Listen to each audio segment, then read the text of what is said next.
Hello and welcome to the Cook Memorial Public Library podcast. I'm your host, Nate Goss.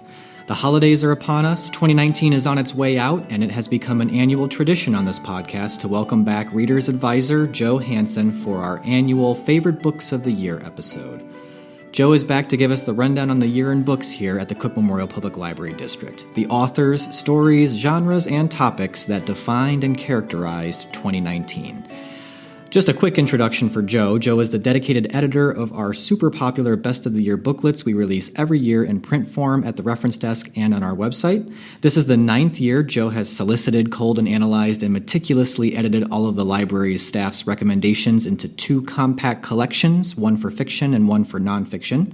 Joe knows everything there is to know about the year in reading at Cook Library, so get ready to add a whole bunch of new titles to your reading list. So Joe, welcome back. Thanks, Nate.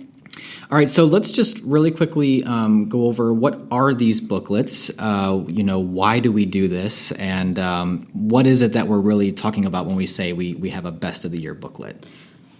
Well, what I do every year, and started 9 years ago, I approach the people who work on our reference desks, the people who do the Reader's Advisory with our patrons, and these people read a lot. And so every year I ask them, what are your favorite books? And I thought, well, why don't we put them in the booklet form and then the patrons can see what we've been reading and what we really liked. And the first year was one booklet with 74 titles, and now we are up to the 2 booklets, as you said. The fiction has 156 titles, and the nonfiction has 108 titles. So there's a lot in these booklets, something for everyone. We pretty much have all genres covered, from fantasy to crime, lots of crime fiction and literary fiction, and the nonfiction is all over the place too, all the different categories. So pick one up at the reference desk. Yeah, absolutely. And these are definitely loved by our patrons. I mean, I feel like people look forward to these every year. They have become a tradition here. So why don't we talk a little bit about what was the year like? Let's start with just talking about, internally here. What do you think are the books that everyone read here? Sure. For fiction this year, it was kind of surprising. There was one book that 7 staffers recommended, and it's really kind of a romance contemporary book, and even I read it. And, people who know me know I don't generally read romance novels. But I put my name on this book, and it's called Evie Drake Starts Over by Linda Holmes. Okay. And it's just so well done. Linda Holmes is, I think, the popular culture correspondent for NPR. Yeah, she hosts a podcast called Pop Culture Happy Hour, and she writes a lot of great articles for NPR about pop culture. That's her, and This is her first novel. Okay. And it's about a young widow who is having a hard time getting on with her life, and she decides to rent out her back room to this down-on-his-luck baseball player who's in the pros. He's a pitcher, but he's kind of washed up because he's lost it. He just can't throw a ball anymore. And so, you can kind of figure out where this is going. Sure. But it's so well done, and it's kind of a feel-good book, and I think sometimes you just need one of those. We all do. Yeah. Yes. Like I said, 7 staffers picked that one. That was the runaway favorite. What was the title again? It's called Evie Drake Starts Over. All right. Okay, and then there are several books that 5 people recommended. One of them was The Dutch House by Ann Patchett, which I loved. It's a great historical literary novel. It centers around this old historical house in Pennsylvania, and it tells a story about a brother and sister and their ties to this house, and how they lose the house when their evil stepmother kind of kicks them out after their father dies, and how they're always drawn back to this house. It's just really good, and it's about love and friendship and family and loss, and someone compared it to like a Paradise Lost. So I really recommend that one a lot. Another one that's a favorite author of ours, if you like mysteries, is Anthony Horowitz's new mystery called The Sentence is Death. This is his 2nd book featuring Daniel Hawthorne, who is kind of a disgraced police detective. He's no longer a detective, but the British police keep bringing him in to solve cases because he's brilliant. And what's fun about these books is Anthony Horowitz himself writes himself into the plot, so he's kind of Hawthorne's sidekick. Another one that was picked 5 times is one I did not get around to reading, but it's called Miracle Creek by Angie Kim. And it's kind of a legal thriller, and so if you like legal thrillers, check that out. Yeah. How about nonfiction? Nonfiction, it's funny. This year, it wasn't like last year. Last year, Educated. Was Educated. All about Educated. Yeah. So many people loved Educated last year. And this year, we're back to normal.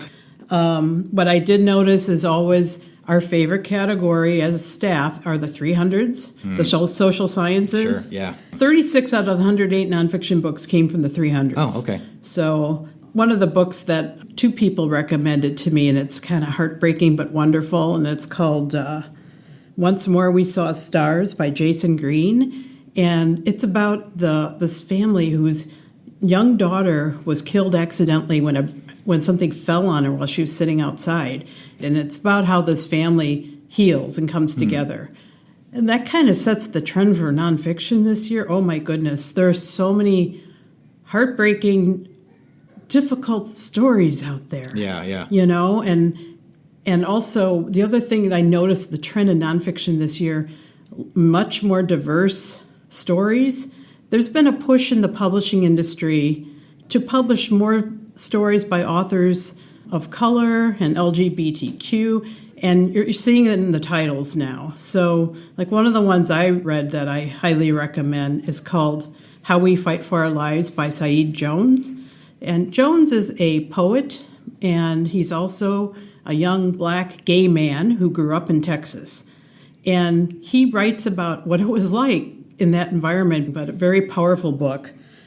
And so there are a lot of books you'll see on our list that are by diverse authors, and not only on our list, but on the best books of the year lists that you see that are coming out right now. That's a good segue, actually, because I wanted to ask about how our booklet stacks up against some of those, lists that come out every year by the major publications out there. Do we have a lot of unique titles? Do we tend to kind of have the ones that made the list this year? And what were some of those that were just sort of universally, beloved? Yeah.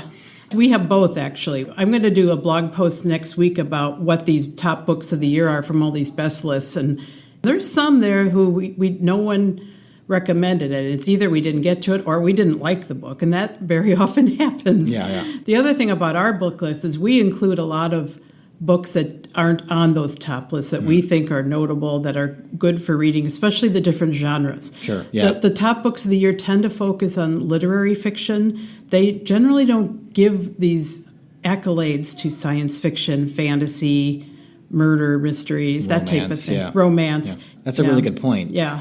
So what were some of the ones this year in the publications that were kind of bandied about as some of the best of the year that maybe would also be in our booklet? Well, The Testaments by Margaret Atwood. The sequel. The sequel to The Handmaid's Tale. The Handmaid's Tale came out in 1985, and it was a blockbuster, and then there's a TV series about it. She revisited it with The Testaments, and there's also a graphic novel based on The Handmaid's Tale that's out that's very well done. I enjoyed that. That came out this year? Yes, it did. And the other ones that are pretty high on the list that I really liked are Ta-Nehisi Coates' The Water Dancers. Oh, yeah, his first endeavor into novels and fiction. Yes. So if you like historical fiction with a touch of fantasy, check that out. It's really well done. I know you read it too. Yeah, I really enjoyed it. Yeah, I thought it was great. Yeah, and actually, and the other one that's one of the top books of the year is Colson Whitehead's Nickel Boys. And he wrote The Underground Railroad, He right? did. Yeah. If you remember, years ago. Yes, The Underground Railroad was very popular among our book clubs, historical fiction, with a little, fantasy, paranormal. He likes doing that. But The Nickel Boys is based on a true story about a reform school for boys down in the South in the 1950s and 60s. A cruel place, and he had actually talked to a couple of the survivors of this place. And it's tough reading, and it's not a very long book, but boy, is it good. He writes so well. Another one that's high up, but that I really loved, is the sequel to Olive Kitteridge by Elizabeth Strout. Yeah. Olive Again. So if you read Olive Kitteridge years ago, she comes back, and both Olive Kitteridge and Olive Again are written in linked short stories. And Olive is always the theme through all these. Sometimes she's the main focus of the story, and sometimes she's kind of at the side. And Elizabeth Strout was asked once, why do you do this? Why isn't Olive just all olive all the time? And she said, no one could take that much Olive because she's just to be a delightful character. She's kind of crotchety. She can be irritating. But I really love Olive, and I was so glad she came back to visit. Yeah. All right, so I want to ask really quickly sort of, maybe some different types of appeal that people might be looking for books and see if you can come up with a title. So what do you think is one of the shortest books on our list if someone just wants like a super quick read? Actually, I think Nickel Boys is probably one of the shortest. Oh, really? It's not very long. Yeah, it'll break your heart, but it won't take that long. They'll get it done quick. Yeah. It's like pulling the Band-Aid off. Yeah, exactly. And then conversely, what do you think is the longest book that we have? I think probably the Neal Stephenson book. It's called Fall or Dodge in Hell. It's science fiction. Ellen Jennings read it, and I know it's a thick one because I bought it for someone for Christmas. I'm like, whoa, is that a big book? But if you like sci-fi, real neat. A lot of times those sci-fi books are huge. Yeah, pick out Neal Stephenson. Okay, great. Now, you already talked a little bit about Handmaid's Tale in this terms, but what about other comics? If someone's looking for a good graphic novel or comic? Sure. What I noticed this year, there were a lot of really great comics that are actually memoirs or biographies. There are a couple I really loved. One is called They Called Us Enemy by George Takei. Oh, yeah. Takei, yeah. Did I say it right? He's the star from Star Trek. And it was about his time with his family in the Japanese internment camps in the United States during that really dark time of our history during World War II. Yeah. Really good. And the other one I really liked was also a kind of a graphic memoir, and I think you read it. It's called Good Talk by Mira Jacob. Oh, that's a great one. I love that one. Oh, it's great. I just finished it, actually. She is of Indian descent. Her parents came from India, but she was born in America. And she married a man who's white and Jewish, but they have a son. And she recalls what it was like being a person of color growing up and the challenges she had to face. And then having a son, and and he starts asking questions, especially, this is 2016, and he hears our then candidate Donald Trump talking about people of color, not saying the nicest things. And so she's trying to struggle to explain this to him. It's just a really powerful book. And it's also quite funny at times. Have you read any good graphic novels this year that are new? This didn't make it in the book. I don't know if we really want to talk about it or not, but I just finished Mark Russell's latest series with the Wonder Twins, which was sort of kind of like a lesser-known DC series about these sort of high school twins that are superheroes from another planet.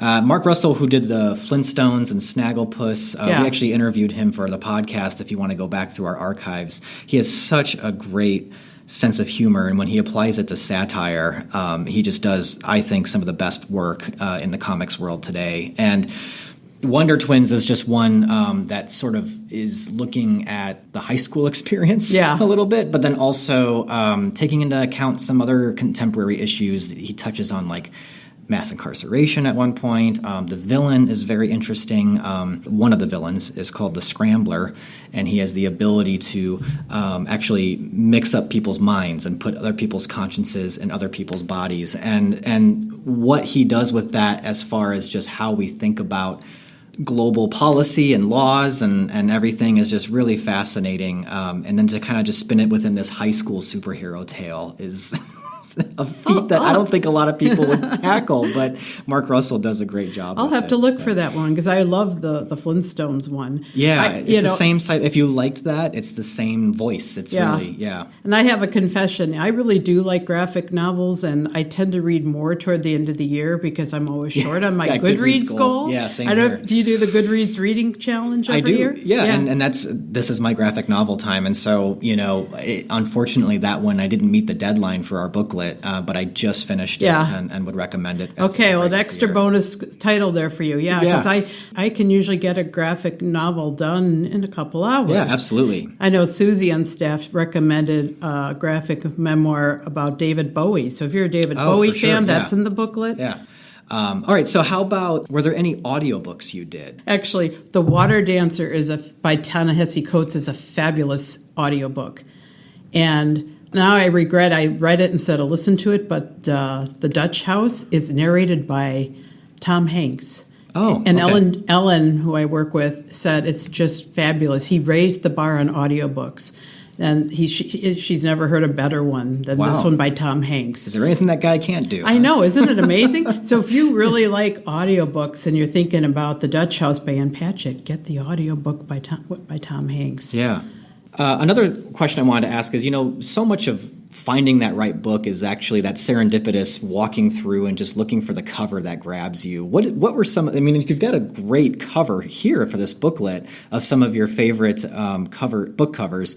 Do you have any that you'd like to highlight of just what were some of the most outrageous, wild, or just beautiful book covers of the year? Sure. I put a compilation of 12 covers on each of the booklets, and I pick them based on covers I think are really cool looking and also like what books people like the most.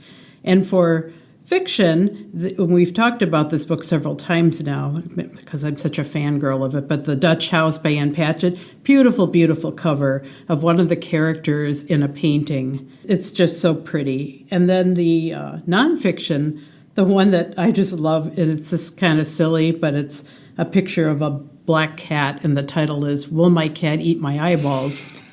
That's nonfiction. This is nonfiction, and this is written by a mortician who compiled a whole bunch of questions asked by kids. Oh, and that was okay. a question a child asked her. If I died and I was like lying on the ground, would my cat eat my eyeballs? That's a fascinating idea for a book. Yeah, so it's, if you don't mind, you don't get too squeamish, it's very entertaining. Yeah. I think the other really great fiction cover is the new Margaret Atwood book of the Testaments, because Handmaid's Tale was always the white cap and the red gown, and now in the Testaments they have a white cap and a green gown. And it's so just, what's that mean? Yeah. I know, it's just very striking. I love that. Yeah. And another one I really like is the William Kent Kruger's cover called This Tender Land.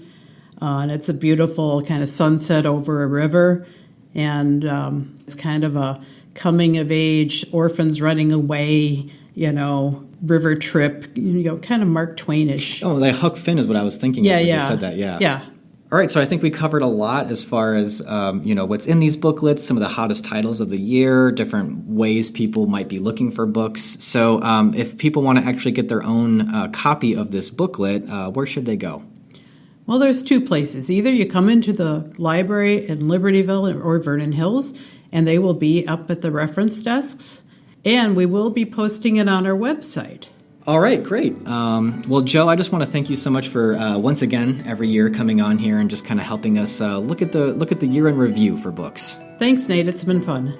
All right, so make sure you stop by the reference desk and pick up your own copy of our 2019 favorites, or you can view the booklet digitally on our website at cooklib.org, and we will have a link to that page in this episode's show notes.